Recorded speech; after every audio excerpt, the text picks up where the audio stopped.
मित्रांनो, पहिल्यांदा तुम्हाला मी हे सांगू इच्छितो की हा व्हिडिओ मी कुठलंही क्लिनिंग प्रॉडक्ट प्रमोट करण्यासाठी बनवलेला नाहीये. कारण नेटवरचे बरेचसे व्हिडिओ ह्या विषयावरचे जे आहेत ते कोणतं ना कोणतं तरी प्रॉडक्ट प्रमोट करण्याच्या हेतूने बनवलेले असतात. तर ह्या व्हिडिओमध्ये मी तुम्हाला अशा काही जेन्युइन टिप्स सांगणार आहे आणि जेन्युइन चुका सांगणार आहे की ज्या आपल्याला गाडी साफ करताना आपल्याकडनं अनावधानाने घडतात, किंवा तुम्ही जर तुमच्या ड्रायव्हरकडनं किंवा अन्य कोणाकडनं गाडी रेग्युलरली साफ करून घेत असाल तर त्यांच्याकडनं त्या घडू शकतात आणि मग पेंटचं नुकसान होतं आणि आपली गाडीची शाईन जी आहे किंवा आपली गाडी लवकर जुनी दिसायला लागते. तर ह्या व्हिडिओमध्ये मी तुमचं खूप खूप स्वागत करतो. व्हिडिओ शेवटपर्यंत पहा. चला तर मग.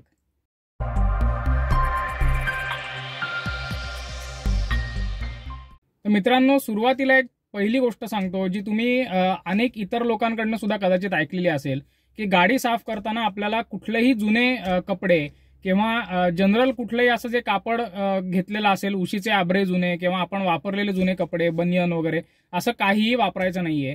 तर तुम्ही तुमच्या स्क्रीनवरती ज्या पद्धतीने बघताय त्या पद्धतीने मायक्रोफायबर क्लॉथ वापरायचे. हे अमेझॉन, फ्लिपकार्टवरती तुम्हाला अगदी 100-200 रुपयात मिळून जाईल. काही कारच्या ॲक्सेसरीजच्या दुकानात सुद्धा मिळून जातं. तर हेच क्लॉथ का वापरायचं? तर याचं कारण असं आहे की जेव्हा तुम्ही साधा कपडा जेव्हा वापरता त्याच्या धुलीकणांना किंवा जो चिखल किंवा धूळ जी साठलेली आहे गाडीवरती ते ॲब्सॉर्ब करण्याची त्यांच्यात ताकद नसते.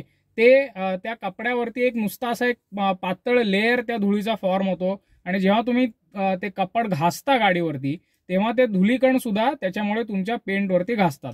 आणि जेव्हा वर्षानुवर्ष तुम्ही दररोज हीच प्रोसेस रिपीट करताय त्यानंतर मात्र तुम्हाला मायन्यूट स्क्रॅचेस आणि तुमच्या गाडीचा जो टॉपकोट आहे पेंटचा तो मग वेअर व्हायला लागतो. पण मायक्रोफायबर क्लॉथमध्ये जी मायक्रोफायबर्स असतात त्याच्या आतमध्ये ह्या धुळीला पकडून ठेवायची शक्ती असते. ते त्या पद्धतीने बनवलेले असतात जेणेकरून हे धुळीचे जे कण आहेत ते तुमच्या गाडीच्या पेंटच्या संपर्कात येत नाहीत आणि तुम्हाला हे प्रॉब्लेम्स होणार नाहीत. मित्रांनो, गाडी साफ करतानाची पुढची चूक म्हणजे एकच कापड गाडीचे सर्व पार्ट्स साफ करण्यासाठी वापरणं. म्हणजे गाडीची बॉडी, गाडीच्या काचा आणि टायर, ह्या ज्या तिन्ही गोष्टी आहेत त्या तीन वेगळ्या वेगळ्या गोष्टींमुळे खराब होत असतात किंवा वेगळ्या वेगळ्या पदार्थांमुळे रादर त्या खराब होत असतात. त्यामुळे एकच कापड जेव्हा तुम्ही या तिन्हीसाठी वापरता तेव्हा तुमच्या पेंटचं तुमच्या टायरला वापरलेल्या कापडामुळे नुकसान होऊ शकतं आणि तुमच्या बॉडीचं तुमच्या काचांना वापरलेल्या कपड्यामुळे नुकसान होऊ शकतं. कारण प्रत्येक सरफेसचा जो स्मूथनेस आहे, प्रत्येक सरफेसचं जे मटेरियल आहे ते कम्प्लिटली वेगळं आहे आणि ज्या कारणामुळे हे सरफेसेस घाण होणार आहेत ते कारणही वेगळी आहेत. त्यामुळे ह्या तिन्ही गोष्टींसाठी तीन वेगळी कापडं आपल्याला वापरायची आहेत. मित्रांनो, पुढची चूक म्हणजे आपण कपड्यांना जो साबण वापरतो, जे डिटर्जंट वापरतो किंवा अंगाचा जो साबण असतो आपल्या, तोच गाडी साफ करायला वापरणं ही खूपच मोठी चूक आहे. कारण ह्याच्यामध्ये जे बेसेस वापरलेले असतात किंवा जे सर्फॅक्टंट्स वापरलेले असतात हे गाडीच्या पेंटसाठी मित्रांनो बनवलेले नाहीयेत. हे एका वेगळ्या कारणासाठी बनवलेले आहेत. त्यामुळे आपल्याला कुठल्याही प्रकारचा सोप किंवा डिटर्जंट वापरायचा नाहीये. तुम्हाला वापरायचं जर असेल तर ॲक्सेसरीजच्या दुकानामध्ये मिळणारा जो कार शॅम्पू येतो तो तुम्ही वापरू शकता. किंवा मी तर तुम्हाला रेकमेंड करेन की स्वच्छ नळाचं पाणी, की जे हार्ड नाहीये. हार्ड म्हणजे जड पाणी ज्याला म्हणतो आपण, ज्यात क्षाराचं प्रमाण खूप जास्त असतं. मग एखाद्या विहिरीचं पाणी, एखाद्या तळ्याचं पाणी असं आपल्याला वापरायचं नाहीये. जे सॉफ्ट वॉटर आहे तसं वापरायचंय. तुमच्या जवळपास जर असा एखादा सोर्स असेल, विहीर किंवा तळ ज्याच्यामध्ये हार्ड वॉटरच आहे, तर तुम्हाला वॉटर सॉफ्टनर्स मिळतात. तर ती पावडर आपल्याला आधी पाण्यामध्ये मिक्स करायची आहे. कुठल्याही पद्धतीचं हार्ड वॉटर आपल्याला गाडी साफ करण्यासाठी वापरायचं नाहीये. स्केलिंग होणार नाही गाडीवरती. कारण जेव्हा तुम्ही जड पाणी वापरता, जे क्षारयुक्त पाणी आहे ते वापरता, तेव्हा गाडीच्या पेंटवरती स्केलिंग होतं आणि ह्या स्केल्स म्हणजे जे असतात ते छोटे छोटे मिठाचे क्रिस्टल्स असतात आणि वारंवार ते डिपॉझिट झाल्यामुळे आपला पेंट लवकर खराब होतो, रस्टिंगही लवकर होऊ शकतं. त्यामुळे ही काळजी आपल्याला नक्की घ्यायची आहे. मंडळी, निसर्गातली एक प्रजाती अशी आहे की ज्यांना आपल्या गाड्या म्हणजे त्यांच्या स्वतःच्या ओपन पब्लिक टॉयलेट्स वाटतात. बरोबर ओळखलत मित्रांनो, कबूतर किंवा इतर अन्य पक्षी. आणि ह्यांची जी विष्ठा असते, यांची जी घाण असते ती आपल्या गाडीच्या पेंटसाठी सर्वात घातक असते. कारण त्यांच्या विष्ठेमध्ये काही स्ट्रॉंग ऍसिड्स आणि स्ट्रॉंग बेसेस असतात की जे स्लोली आपल्या पेंट बरोबर रिॲक्ट करतात. आणि म्हणूनच एक चूक आपल्याला याच्या संदर्भातली अवॉइड करायची आहे, ती म्हणजे आपल्याला जास्त दिवस अशी विष्ठा गाडीवरती अजिबात ठेवायची नाहीये. शक्य तितक्या लवकर ती क्लीन करून टाका आणि शक्यतो ती ओली असताना क्लीन करून टाका. आता काही कारणाने जर ती विष्ठा गाडीवरतीच वाळली तर ती तशीच्या तशी आपल्याला स्क्रेप ऑफ करायची नाहीये. तर त्याच्यावरती थोडंसं गरम पाणी आपल्याला मारायचं आहे, ज्याने ती मऊ पडेल आणि गरम पाण्यामध्ये थोडीशी विरघळेल आणि मग हलक्या हाताने आपल्याला ती पुसून टाकायची. तर ही काळजी आपल्याला नक्की घ्यायची आहे मित्रांनो. पुढची आणि खूप मोठी चूक म्हणजे इंजिन बेमध्ये प्रेशर वॉशिंगचा वापर करणे. मी मागच्या काही इतर व्हिडिओजमध्ये जसं ऑटोमॅटिक ट्रान्समिशनच्या व्हिडिओमध्ये किंवा इतर अजून 1-2 व्हिडिओमध्ये पण ह्याचा आवर्जून उल्लेख केलेला होता की आपल्याला इंजिन बेमध्ये कुठल्याही प्रकारचं प्रेशर वॉशिंग करायचं नाहीये. तसंच मित्रांनो, गाडीची जी अंडर बॉडी आहे त्याच्यामध्ये सस्पेन्शन किंवा ट्रान्सलिंक सारखे जे पार्ट्स येतात त्यालाही प्रेशर वॉशिंग आपल्याला कुठे करायचं नाहीये.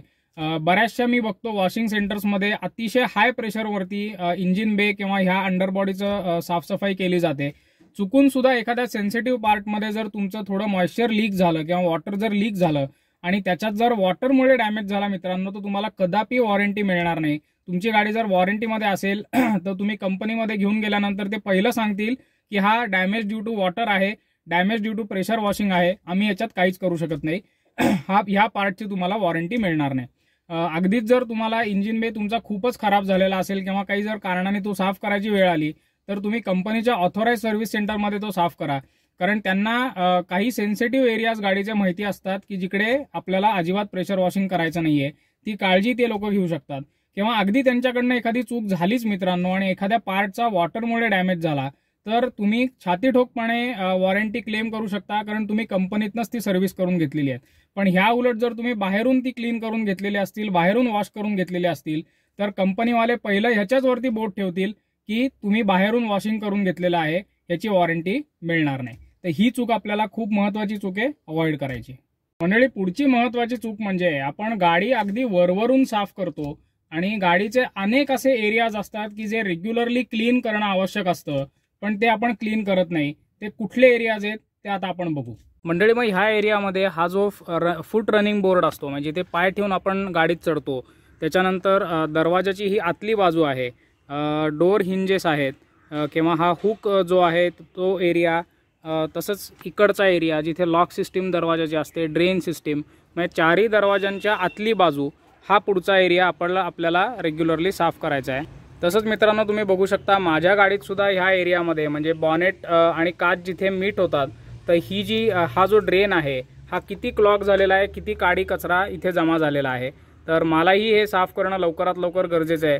आणि असेच जे मित्रांनो एरियाज असतात किंवा हे बॉनेटचे इंटरनल कॅव्हिटीज ज्या आहेत किंवा ज्या गॅप्स तयार झालेल्या आहेत, ह्या ज्या हिंजेस आहेत, तर हे किंवा बॉनेटच्या आतली बाजू, तर हे जे सगळे पार्ट्स असतात हे दुर्लक्षित पार्ट्स असतात. त्याच्यात आपलं दररोज हे पार्ट दिसत नाहीत आणि म्हणूनच मित्रांनो हे पार्ट आपले वेळच्या वेळी साफ केले नाहीत, जसे माझेही केलेले नाही आहेत. आणि ह्यांनी मित्रांनो सर्वात जास्त नुकसान होतं. ते काय होतं ते मी आता तुम्हाला सांगतो. ह्या एरियाचा प्रॉब्लेम असा असतो की हे जे आतले एरियाज आहेत इथे पाणी अडकून राहण्याची पॉसिबिलिटी जास्त असते आणि म्हणूनच ह्या एरियामध्ये जर आपलं क्लिनिंग आणि ड्रायिंग व्यवस्थित झालं नाही, रेग्युलरली झालं नाही, तर इकडे सर्वात जास्त गंजण्याचे किंवा रस्टिंगचे सर्वात जास्त पॉसिबिलिटी असते. म्हणूनच हे एरियाज आपल्याला रेग्युलरली साफ करायचे आहेत. मंडळी, पुढची चूक म्हणजे गाडी रेग्युलरली वॅक्सिंग किंवा पॉलिशिंग न करणे. एस्पेशली जर तुमची गाडी एखाद्या डार्क रंगाची असेल, म्हणजे डार्क मेटॅलिक रंग, म्हणजे जसे एकदम डार्क ब्ल्यू किंवा डार्क रेड असे मेटॅलिक कलर्स बऱ्याच गाड्यांना येतात आणि अनेक लोक ते घ्यायला प्रिफर करतात. तर अशा रंगाची जर तुमची गाडी असेल तर तुम्ही तर अजून जास्त काळजी घेतली पाहिजे. दर 3 महिन्याला कंपल्सरी कारचं वॅक्सिंग केलं पाहिजे.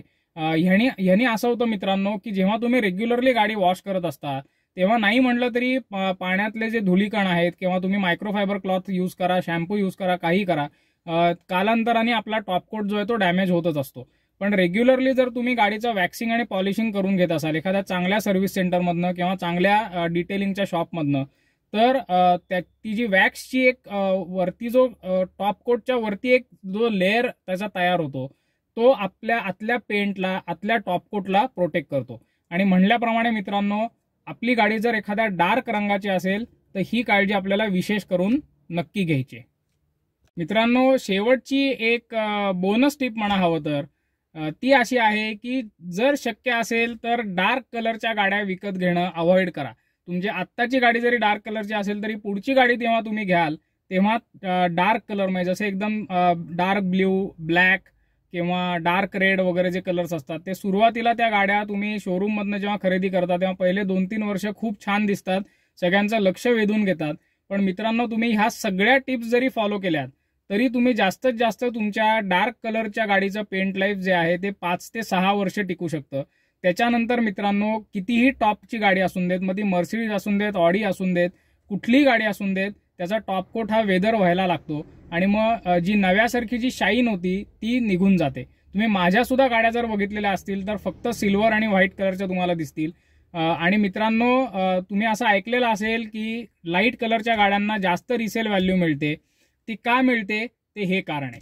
त्यामुळे शक्य झालं तर पुढची गाडी जी तुमची आहे ती नक्की एखाद्या लाईट कलरची घ्या, सिल्वर किंवा व्हाईट वगैरे अशी, जेणेकरून हे सगळं आपल्याला करायचंच आहे. साफसफाई रेग्युलरली ठेवायची गाडीची, ह्या ज्या मी सगळ्या टिप्स सांगितलेल्या आहेत त्याही फॉलो करायच्या आहेत. पण तरी जर तुम्ही थोडीशी घेतानाच जर लाईट कलरची गाडी घेतलीत तर त्याला रिसेल व्हॅल्यू चांगली मिळेल. पेंटचं थोडंसं नुकसान झालं तरी ते कळून येणार नाही. तर मंडळी, तुम्हाला माझा चॅनल आवडत असेल, मी जी माहिती तुम्हाला सांगतोय ती आवडत असेल आणि तुमची अशी जर इच्छा असेल की चॅनलला एक छोटंसं डोनेशन करायचं आहे, तर ह्या बटनावरती क्लिक करून पुढच्या सगळ्या स्टेप्स फॉलो करून तुम्ही अगदी कमीत कमी एक 100 रुपयापासून सुरुवात करू शकता किंवा अगदी त्याच्यापेक्षाही जर तुम्हाला छोटं डोनेशन करायचं असेल तर करू शकता. तशी जर तुमची इच्छा असेल तर जरूर करा. आजचा व्हिडिओ तुम्हाला कसा वाटला हे तुम्ही नक्की सांगा कॉमेंट्समध्ये. ह्याच्याबद्दल काही शंका असतील, फीडबॅक असेल तर तोही कॉमेंटमध्ये द्या. आणि हा व्हिडिओ लाईक करा आणि राईट ड्राईव्ह मराठीच्या यूट्यूब चॅनलला नक्की सबस्क्राईब करा. Kiran Abhyankar from the right drive Marathi signing off. धन्यवाद.